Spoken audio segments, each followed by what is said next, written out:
So in today's video, I'm going to show you a couple different ways to disassemble a pen if you need to make repairs to it, or maybe if you kind of put the components in the wrong order.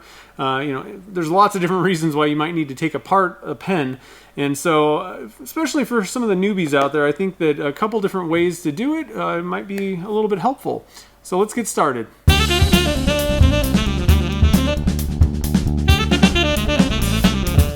Alright, so this pen needs a little bit of repair work. I noticed in the winter time that the area, some of the areas where the resin meets the gator jawbone, it's kind of coming apart. It's like separated a little bit and it's like sharp, and which is not very fun when you're trying to write with a pen.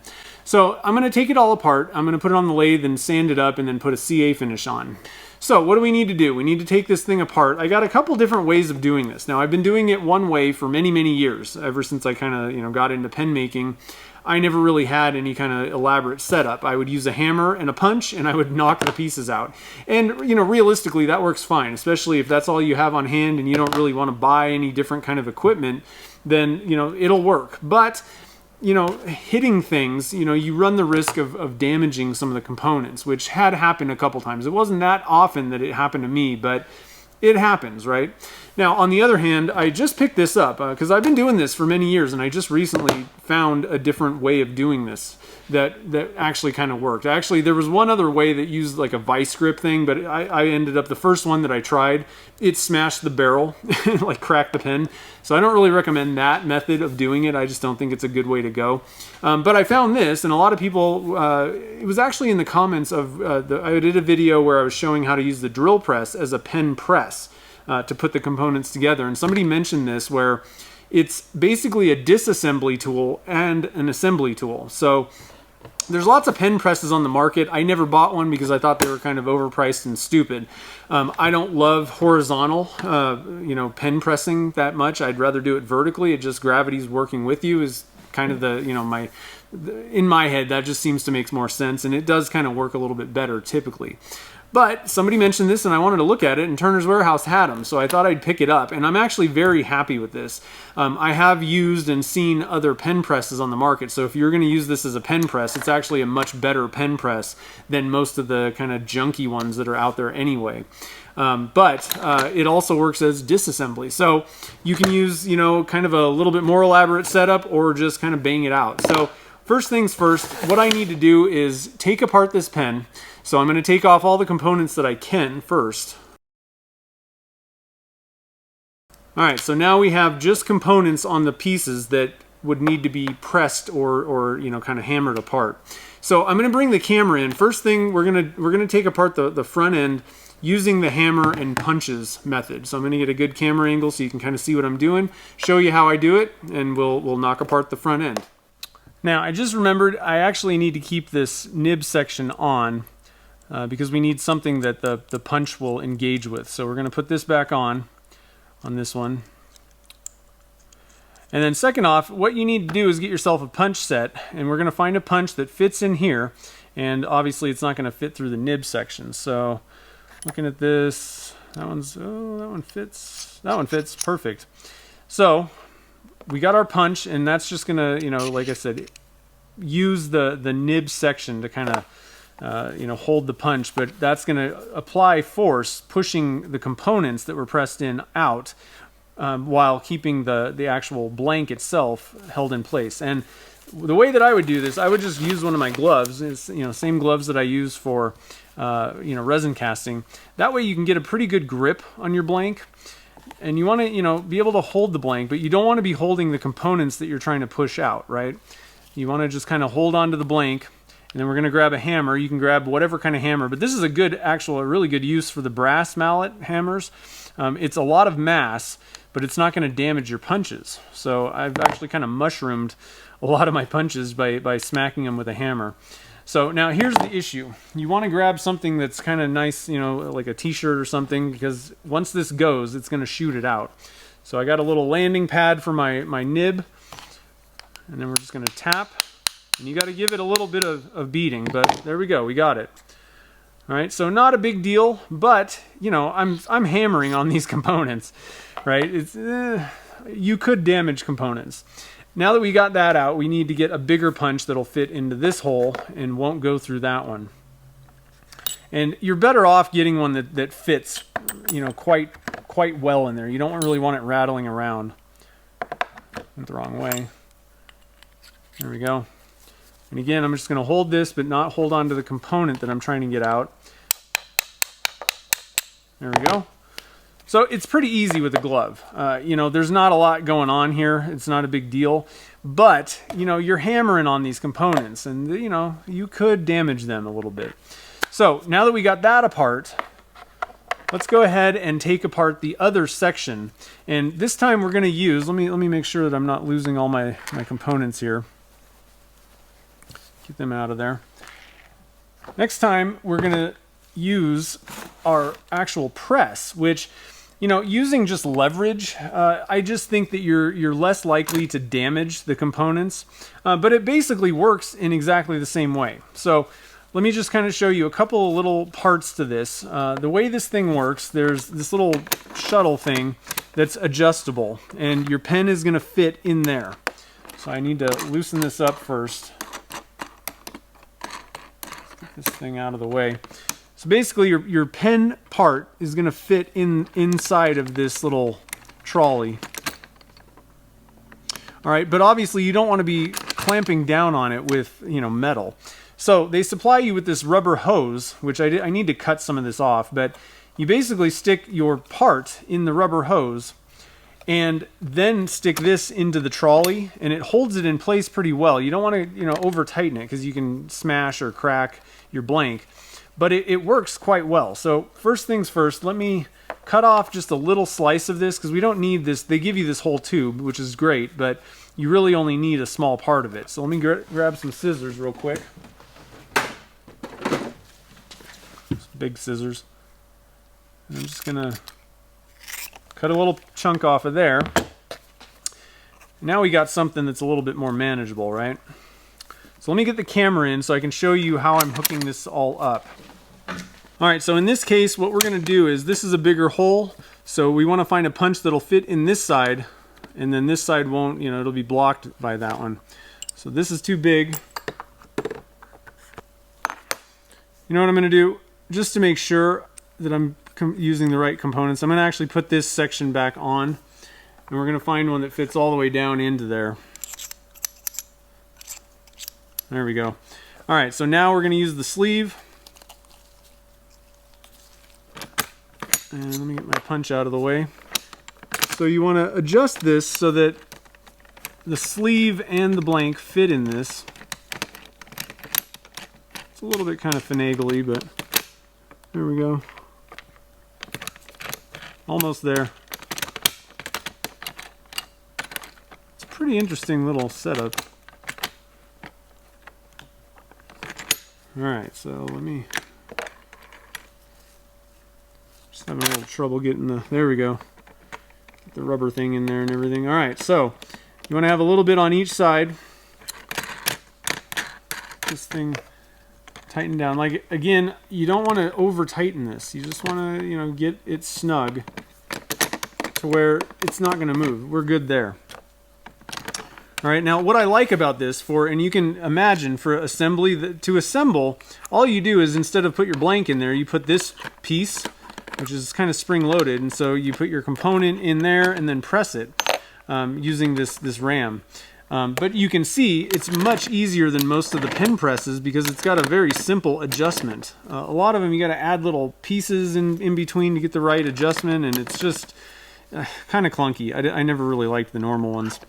All right, so we put our press, or I mean our punch in there.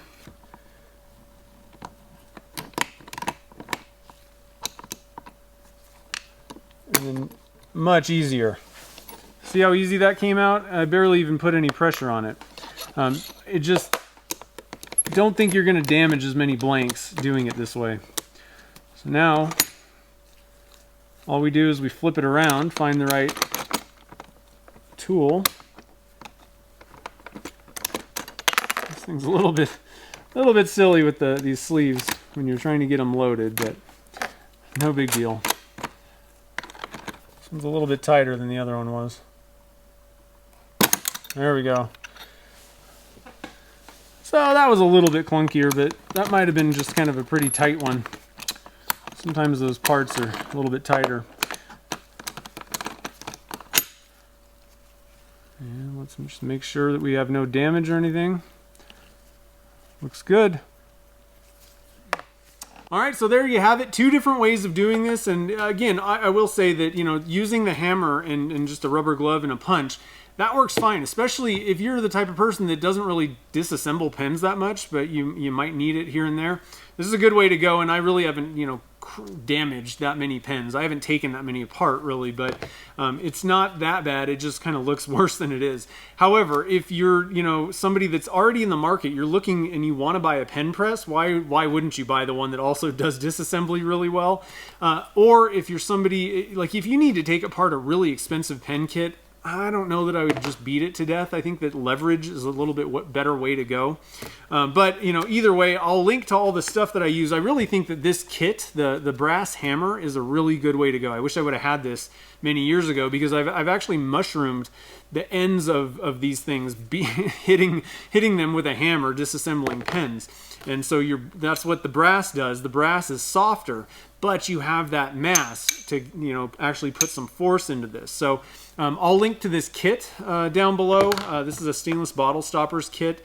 It's obviously brass, but stainlessbottlestoppers.com. So the link will be down to the hammer kit if you want to make one of these guys. And I'll also link to the video. I did a video making this one. I'll link to these punches. If you do not have a set of these punches and you're a pen maker, you definitely need to get these. I think just they're good to have in a shop no matter what, and they're super cheap. So I think I got these on Amazon. I'll link down below to that. And of course, I'll link to this. I got this at Turner's Warehouse. And I also wanted to mention, I think that Axminster also makes like basically the same thing, so that for the folks that are over in the UK, you should be able to find basically the same exact thing in that brand, and it probably is not going to cost you international shipping to get it. So links all down below. For anybody that wants to stick around, I'm going to kind of quickly just sand this up and apply the CA finish. And then I thought I'd use this to assemble the pen again. But, you know, for folks that are just looking for the disassembly, you know, the two different ways to disassemble, you can, you know, take off or check out another video if you want. But for the folks that want to stick around, let's go fix this guy up, make it nice and shiny, and then put it back together.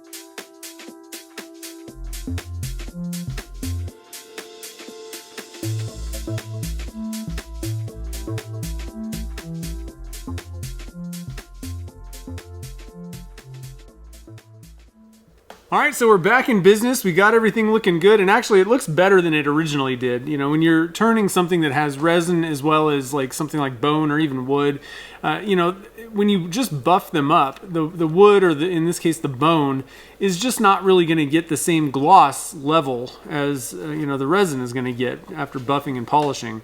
And so if you put a CA finish on, it's an even sheen. You know, everything's glossy basically. So technically it looks even better at this point. So right now what we're going to do is put it all together, and again I'm going to use this press. And so what you do to turn it from the disassembly method into the assembly is you just add this little piece, and it goes into, you know, where you would have stuck the actual blank, you know, to take it apart.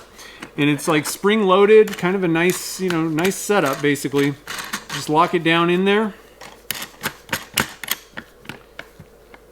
and you're ready to go. And again, this thing's really nice because it very easily moves depending on what the length is of the components. And especially when you start, you know, put the nib on and then you got to put something on the back.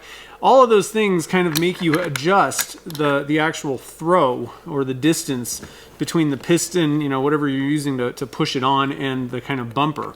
And so, you know, that's one issue that you have with clamps. You're constantly screwing it in and unscrewing it. And even with the drill press, which has a 5-inch, you know, swing or not swing, but like throw, you know, travel. You know, you have a lot of room there, but, you know, sometimes you have to move the drill press table up and down, and this thing makes it really simple. And some of the other presses on the market, I never liked them because you had to add little parts, little pieces in there to kind of stop it. And it was kind of clunky. I didn't, and they were pretty, and they're really expensive, you know. I think the price of this compared to some of the, like, what I would call the junky presses, I think it's about the same price, maybe a little bit more at the most. And so I was pretty impressed with this thing. So anyway, let's get the camera in here. We'll get the press or the parts pressed together, and we'll be all wrapped up.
So there you have it, a couple of different ways to disassemble pens. You know, like I said, if you really don't do this very often and you don't need to buy a pen press or anything like that, you're not interested in spending the money on that, you know, grab a hammer and a punch and you're good to go. I mean, that'll do, you know, easily. And I've done it for many years. But I got to be honest, after using this, especially after doing the assembly, I didn't realize that the spring-loaded thing, that holds the parts in place. You know, some days I'm not all there, I guess, but this thing really works well for assembly, and I really liked it a lot better than the hammer method, you know, for disassembly. So I gotta be honest, I think this is gonna be my go-to, and because it holds the parts in place pretty well, it seemed like, I'm not sure that the vertical, I don't know that there's a good argument for the vertical thing. This works pretty well, so I think I'm probably going to be using this from now on. I like it a lot. So again, this is available on turnerswarehouse.com. You can pick it up and probably other places. The punch set, actually, one thing I wanted to mention. So this thing comes with, you know, the assembly piece, everything you see here, the tubing for disassembly, and it also comes with some punches. I think it came with about 5. I gotta be honest, I have no clue where I put them, but I had the punch set. So if you're gonna be going for, you know, like a hammer method, I'll link again down below to where you can pick up the brass hammer kit over on stainlessbottlestoppers.com. This is available on Amazon, so that would have you set up that way. You don't necessarily need to buy the entire punch set if you go with this thing. It comes with probably about 5 of them, which will probably take care of most of the things that you need. For like, I don't know how much these cost. It's probably maybe 20 bucks. I'm not entirely certain. I'll look it up and put it on the screen as of the time of shooting this video. But for the money, I think it's really good to just have this regardless, just for pen turners and stuff, because there's so many different size, you know, brass tubes and all that kind of stuff, and they're just useful for a lot of things. So anyway, I'll link to all this stuff down below. Hopefully you guys found this, interesting, helpful, one of the two. And if you did, definitely hit that like button down below. So if this is your first time on my channel, we do all kinds of resin casting projects, tips and tricks, and experiments around here, and a little bit of pen turning knowledge as well. So if you're interested in that, definitely hit that subscribe button and hit that notification bell so you get notified when new videos get posted, as well as when I go live. You don't want to miss out. So definitely hit that button and the bell. And if you're thinking about getting into resin casting, but you're not really sure where to begin, check out my ebook, The Beginner's Guide to Resin Casting. It answers all those beginner questions like, what do I need to get started? What tools and equipment do I need? It'll help you get over that initial learning curve so you can get into the shop, start making some resin cast projects of your own. It's available on my website if you're interested. So until next time, guys, thanks for watching this video, and happy casting!